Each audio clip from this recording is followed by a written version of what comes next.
The sculpture is a self-aware kind of being, living thing that directly addresses the viewer.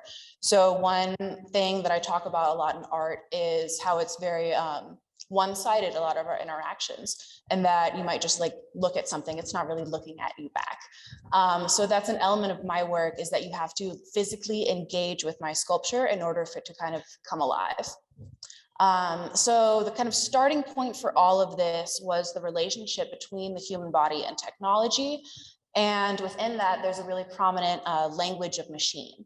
So part of this like learning curve throughout making kinetic sculptures has been learning the difference between machine and kinetic sculpture.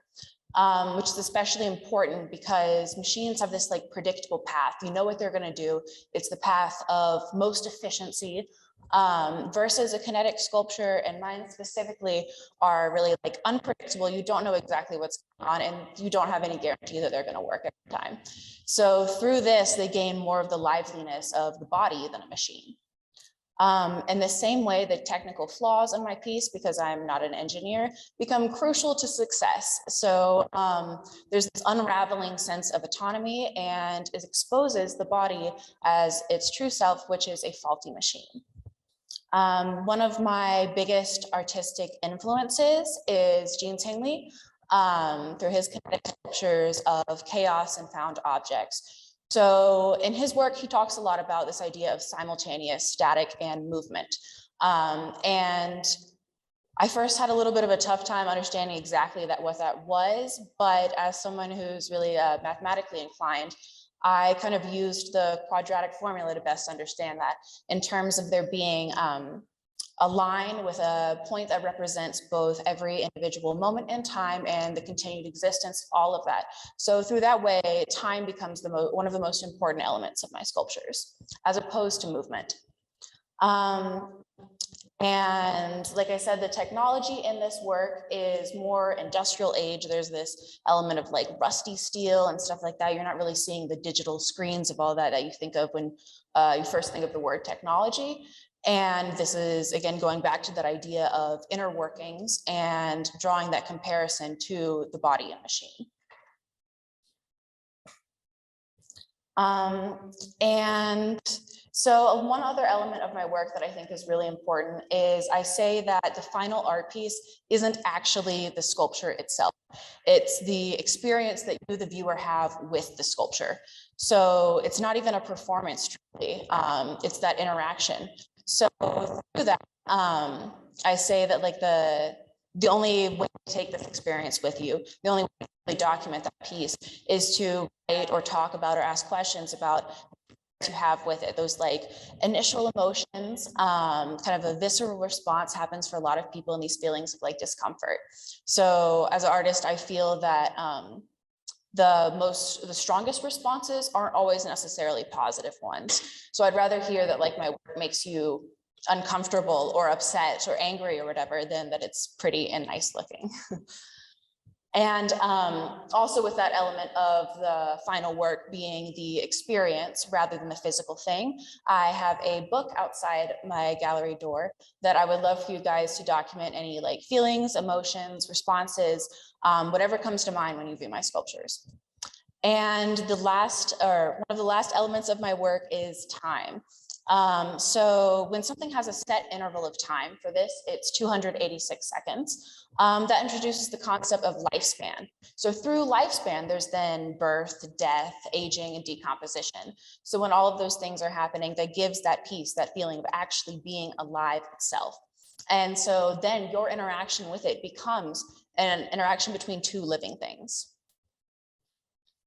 And on that note, I'll start the sculpture for you guys.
So at this time, I can take questions. Actually, wait, one more thing before I take questions. I want to thank the many, many people who have been a massive part of making this possible.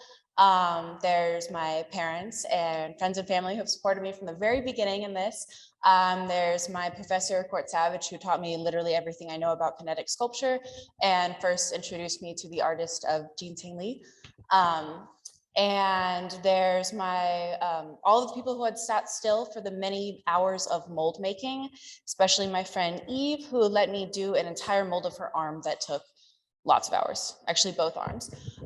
There's the people at Reynolds Advanced Materials who have helped me through every single silicone and foam issue I've had, from figuring out like the right stretch and the right size and weight of all the different silicone elements I've been working on. There's Keith Fry at the physical plant, who has given me so many different materials and helped me with some of the circuit building things. There is the Spirited Cyclist people who have given me lots of different bicycle parts, which are a pretty prominent role in my sculptures. The other senior art majors whose feedback and encouragement has been amazing. The gallery interns who have been so patient and kind with moving all of this stuff and making this possible, as well as the people at the physical plant who helped get the sculptures actually in here. And my many good friends who during install made all of this possible, from the wires on the walls to these very heavy pieces getting moved. And then lastly, there's the other art professors and the basic sculpture students who have been awesome and holding stuff still when I catch myself needing something to be like held while I weld it or get stuck in a mold, and all sorts of fun elements like that in kinetic sculpture. Oh, and lastly, David and Leah, who have been awesome throughout all of this. So if anybody has any questions about the work, I can actually take those now at this time. Hi, Sophia, can you hear me? Yes, I can hear you. Okay, here's a question from the chat. In addition to Tingley, are there other artists who have influenced you? Yes, Jordan Wolfson, or Wolfenson. He's a more like recent kinetic sculptor, and he makes these really cool pieces that are so visceral, so like anxiety and fear provoking, that most of them come with a trigger warning before you can even see them. So he also has these elements of like the human body in his work too, and even silicone and mold making. But what I really get the most from him as an artist, I'd say, is his this idea of like intentional fear and negative response being revoked through his work. And then also Tim Hawkinson, who also does art related to the body and technology and kinetic sculptures. And one thing that I appreciate about his work that's been like helpful in navigating the element of the body and mind is how he says that like the body in general is his inspiration, but his muse, if any, is his own body. So I would say the same for mine in terms of like why some of these hands are more recognizable and things like that. Thank you. That was a good question. Thank you so much. Hey, Sophia. Hi, it's Hey. Isaac. So where to start? First of all, I am so impressed. Like I would see your first Mad Max pieces that you would make, and I had no idea this is where it was going. And like, this is beyond impressive. I'm so proud of you. And I think it perfectly represents the chaotic individual that you are.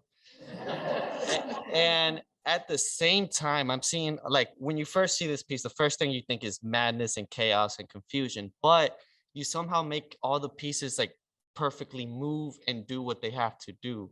So I'm very curious on how you made that work. Like, was this like a master plan that you had going in, or did you just start soldering things together? That's also a really good question. I would say both. The first one out of any of these that I made is Lips, which is in the far left side of the gallery. And that idea behind it was honestly just that I wanted to make lips move.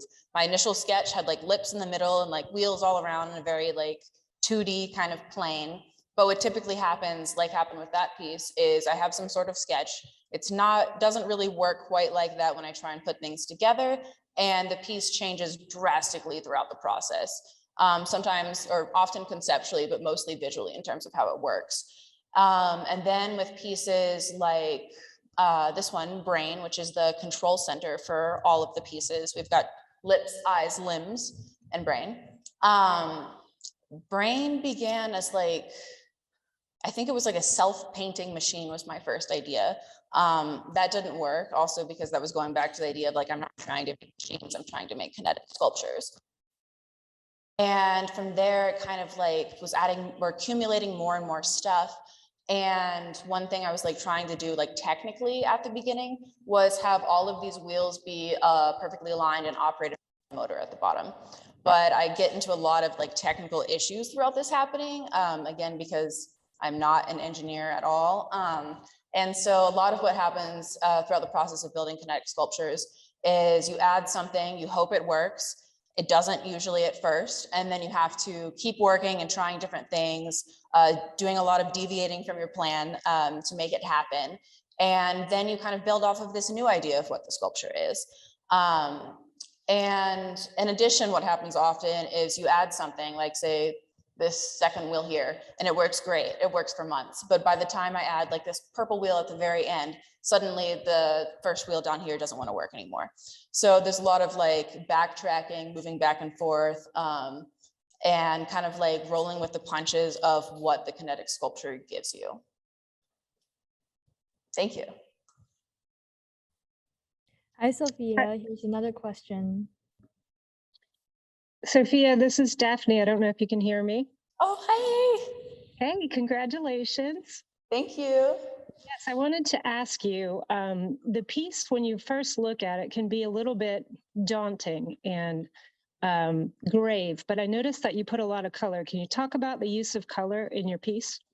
Yeah, I'd say part of that is the kind of moving away from machine. It wasn't necessarily a conscious thing at the very beginning for this one. And this is also the sculpture that took the longest, the one that was the hardest to make, and one of the most recent ones I was working on, really up until just before.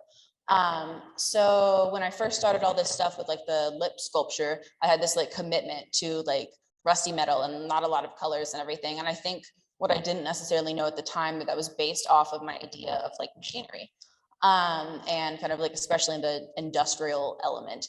And as I started to intentionally move further away from machine and more into this idea of something that's like alive and where the pieces of it are also recognizable, especially like through these use of like found objects and things that had a lifetime before them, like the play set piece and Brain. Life of the piece more when you can recognize those kind of past elements in it. So that's why keeping the color for me has been an important element of that, and also adding to kind of that sense of chaos. And also, if this is Brain and control center, I don't really imagine the brain as like a black and white or brown thing conceptually. I feel like the kind of many colors and thoughts and ideas that go on in it are more represented by that kind of like vibrancy than something more rustic. Thank you. Hey, Sophia, can you hear me? Yes, I can hear you. This is Blanche. I was just wondering if you could talk a little bit about your plans going forward with the proportion between silicone and machine. I remember you talking to me a little bit about your plans in graduate school, and I was just wondering if you could kind of go forward with that a little bit more. Yeah. So I'd say first, the reason I even got like attracted to that combination in the first place is from how opposite they feel. Like just the, hard metal and the idea of like attaching things together with hardware and welding and stuff like that feels very opposite from the really precise process of mold making in texture and color and just in how it actually works in making it. But when I first used silicone for the first time, it was to create the lips. And pretty quickly, I realized that I actually really liked working with silicone, which is one of the ways that it became more and more involved in all of my pieces. And I like this idea of if I can use metal and structure as kind of the support or skeleton of the piece, silicone becomes more of the like organs and skin. So I'd say one of the like fields that I'm interested in that really kind of leans towards is animatronics, and also a little bit of prosthetics in the movie making industry, but that's more strictly silicone. So I'd say my next step in grad school would be learning more about the robotic element, a more precise way of working with kinetic sculpture and moving parts in a way that's a little. Thank you. Hi, Sophia. Hey. Here's a question from the chat. So why are you using molds of the body parts and instead of found objects like mannequin parts? I'd say that goes back to kind of my answer to Blanche's question of that idea of juxtaposing silicone with the metal, and that the metal looks nothing like a body. If anything, it kind of alludes to ideas of like a memory or history of the body or history of a lifetime. But the silicone and the foam, I'd say, is more related to this idea of the body like existing right now, the body being currently alive. And it's kind of the last thing you'd expect to be put together, which I think is part of one of those elements of discomfort in the piece that I'm going for, is it just doesn't make sense, like to have the, I don't know, soft, squishy, stretchy silicone next to the hard, rough metal. So I feel like if I had used mannequins and more found objects for the body specific elements, I almost would have been like too cohesive, if that makes sense, and too in the past in terms of like past life, or the sculpture having existed or lived, but no longer does. Although there are a couple elements of like the body specifically through found objects, there I'd say more like really small details as opposed to like silicone and foam playing the more prominent role. Thank you.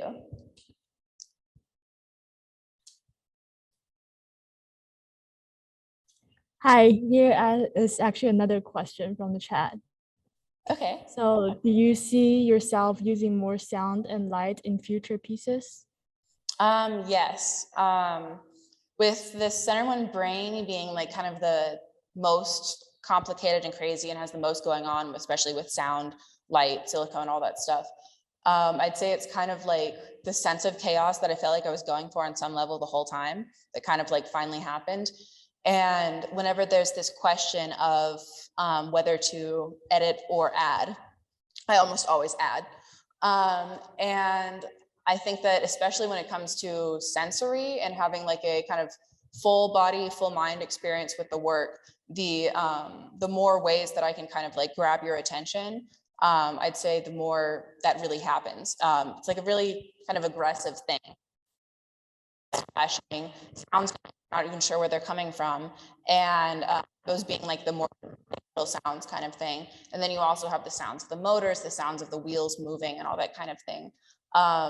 It also, I think, like not only kind of like confusing, but also like creates that more idea of like the body being a well-rounded, like full experience kind of thing. So yeah.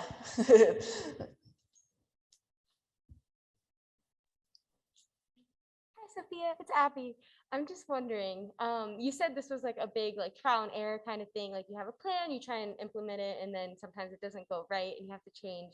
I'm just wondering, what was like one of the biggest problems you ran into with one of these sculptures, whether that's like physically or even conceptually? And I'm just interested in how you like kind of overcame that.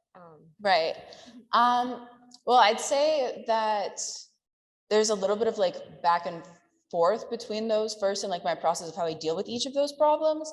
And that if I get a technical or physical problem and I solve it, but then that contradicts an idea I had conceptually, either I have to kind of transform the technical thing that I just created, which is a lot harder to do, or find a way to transform my concept a little bit more, or add to or further kind of make my point of the concept by adding something else to the piece. So I'd say the hardest part, especially, or they did all evolve like drastically from the beginning too. I didn't even know when I first made it or first started the series that like this was also going to be kind of seen as one body with brain controlling the different body parts. So that was like, I'd say a really kind of big moment conceptually that I was really excited about. But the biggest problem throughout that whole thing has definitely been technical stuff. And if I could pick one technical thing of all of these works that gave me the most trouble out of anything, to be honest, it's this wheel. It was never like properly aligned with the other wheels when I first started, but all of the wheels after that are based off of this wheel successfully running. And then two hands also come off of the wheels after that. So the motor attached to it had to be a really strong one, had to be perfectly aligned in a certain way. And all the wheels after it had to be aligned like just so. And so I'd say I get these technical issues a lot, and because there's examples of that all over, but this was just the one that like kept showing up the most throughout my process. By kind of a guess and check method of like, let's test out and see if this thing works. If it doesn't, I'll try again. But also through that, there's kind of an element of like evolution in my pieces that is in that often I leave the thing that I attempted to do to make it work. Like adding a big piece of metal rod somewhere, hoping it'll provide some sort of like structural integrity for a moving piece. It doesn't, but I leave it and build off of it anyway. Thank you. Thank you.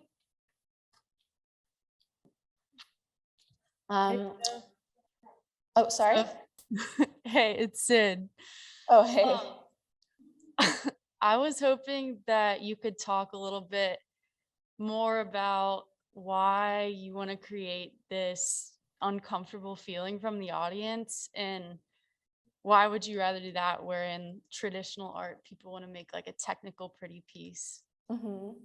That's also a really good question. I feel like one of my favorite questions that I get asked. And that goes back to my idea of wanting to create like a more intense internal experience for the audience. And that I think that if I create work that only makes you feel good, only makes you like impressed with technical ability, or that you only really can appreciate for its aesthetic value, or call like beautiful or nice kind of things, then you look at it, you appreciate it for like a minute or two, and then you kind of move on. It doesn't really stick with you as much in my experience. So I'd say this has been my route of trying to create a more full experience. And then also a way that I'm trying to kind of push against this idea of like the preciousness and the history of art, where art is kind of reserved for almost like the elite. It has to be made of expensive materials. It has to only have access to certain people. You can't touch it. You have to be far away from it. And so by creating a piece that moves by you pressing a switch, and then continuing to move throughout like a amount of time, I'm kind of, I guess, rejecting that idea of preciousness. It's made of trash, you know, it's in my idea, the like kind of the opposite of a drawing or painting. And that's my way of making it feel alive and making it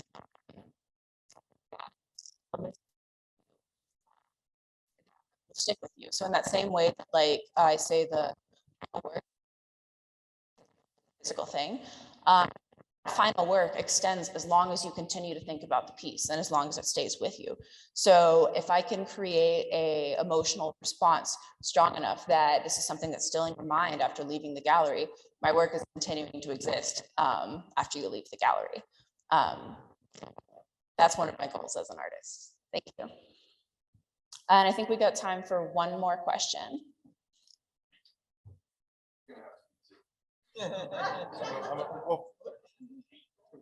Sophia, this is your father. Hello. It's this question, and there's actually somebody has another question, so you're gonna have to do two. My question is, could you just for the audience clarify that we did not have body parts in the refrigerator or freezer at home, and that we did not inspire it through being Jeffrey Dahmer types? Yes, that's correct. We don't have body parts in the fridge or freezer at home. Like part of the kind of creepiness in that way of like pieces of body parts comes from that idea of if I gave you a whole body in one of these pieces, that invites the question of, did I accurately represent a body or not? But if I give you only pieces of a body, instead there's that feeling of like something's almost right, like the uncanny. It should be recognizable, it should be human, but it's just not quite there. So is something I get kind of from like horror movies and stuff like that, which is one of my favorite genres. And I've taken a lot from my professor, Mark Sample, in his digital media class in terms of like these concepts surrounding pieces of the human body, the eerie and the uncanny. So to confirm, we do not have body parts in our freezer, and I made these molds, but I do appreciate horror movies. Was there the one other question after that or no? Okay, no, we don't have time for any more questions, I don't think. Okay, I just have a quick last question. I'm sorry. Okay.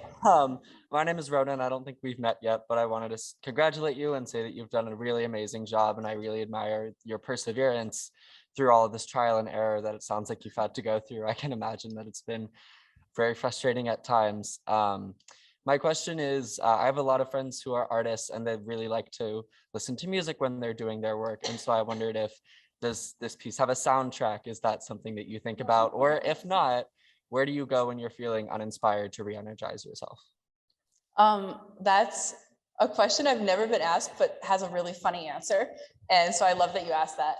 But I have a really wide taste in music. There's everything from like the angsty alternative music that I feel like a lot of us like listen to in like middle school and high school with the Fall Out Boy and all that stuff, Panic at the Disco. And then there's 80s and 90s music. It goes all the way back to sometimes 60s pop. And also I studied abroad in Italy last summer. So there's Italian alternative and rap. A little bit of hip hop, but I'd say that the playlist that I'm playing and like which of those playlists I go to probably does depend on both my motivation level and the task I'm trying to do within the sculpture. So if it's something that I'm getting really frustrated about, like a technical element, then it's probably going to be more of like the angsty music or some like really intense hype thing. But if it's something that like feels a little bit more like calm and relaxing, like working with the silicone and mold making, then I might have a little bit more calm music while I work. But generally it's music that's like kind of like hype on some level, almost like when you go to the gym and you want to like listen to like stuff that gets you energized, because also there's like a big element of physical labor in all of these works anyway. So thank you, that was a great question. Thank you. And is that all we have? I think that's all we've got time for today. So a couple things you guys need to know for coming in here and viewing the sculptures. One, the only thing that is safe and okay to touch is the switch on the wall that turns on everything. It's like this big, it says body under it. You'll know it when you see it. Second, this piece runs or has a lifetime of 286 seconds, but only half of that is everything moving. So there'll be a delay after it ends before, no matter how many times you press the button, it'll run again.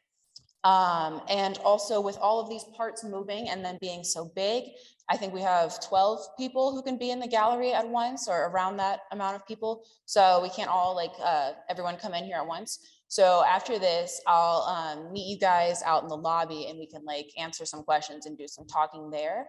And then we'll just be careful and kind of monitor how many people are actually coming in at once so that everything's safe and works well. Thank you guys so much for coming to my show. This has been about 3 years of work in the making and a lot of research, sketches, and a whole lot of guidance. So I really appreciate you guys all coming here and being here.